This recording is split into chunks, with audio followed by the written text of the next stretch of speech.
The cardiovascular system, also referred to as the circulatory system.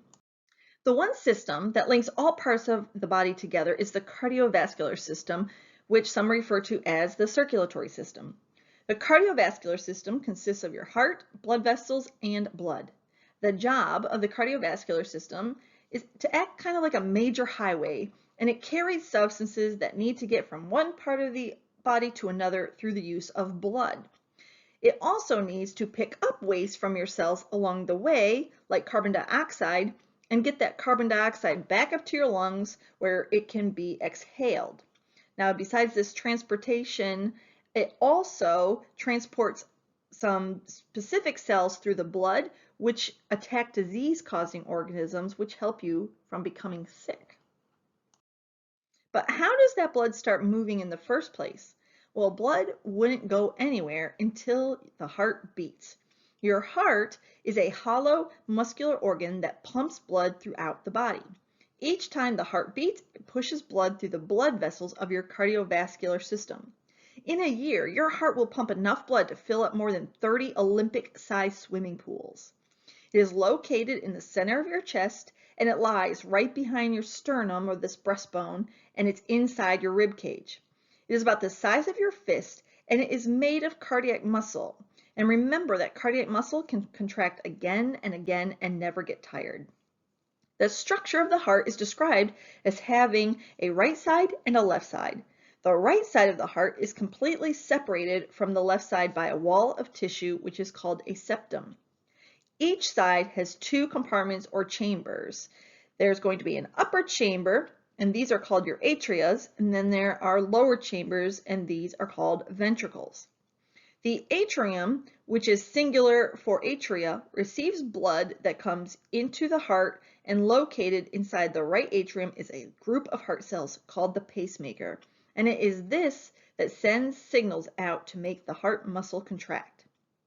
The ventricles pump blood out of the heart, and the ventricle is separated from these atriums by valves, which are little flaps of tissue that prevent blood from flowing backward.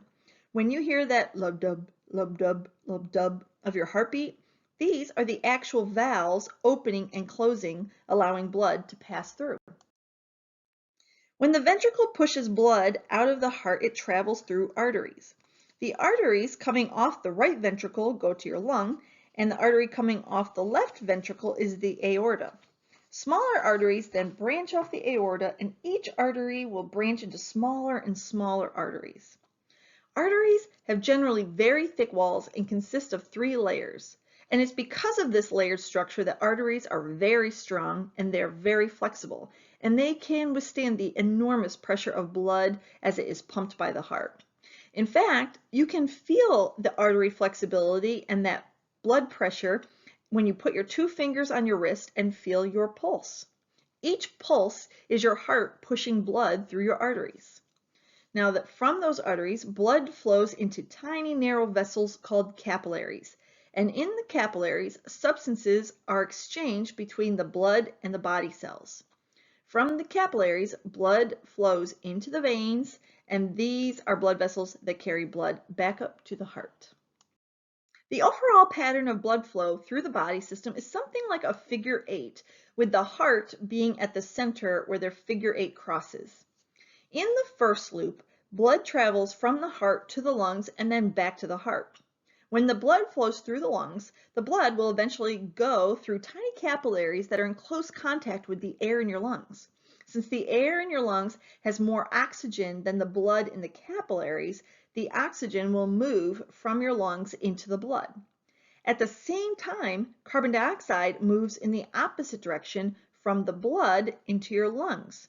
Now, when you exhale, the carbon dioxide can leave your body.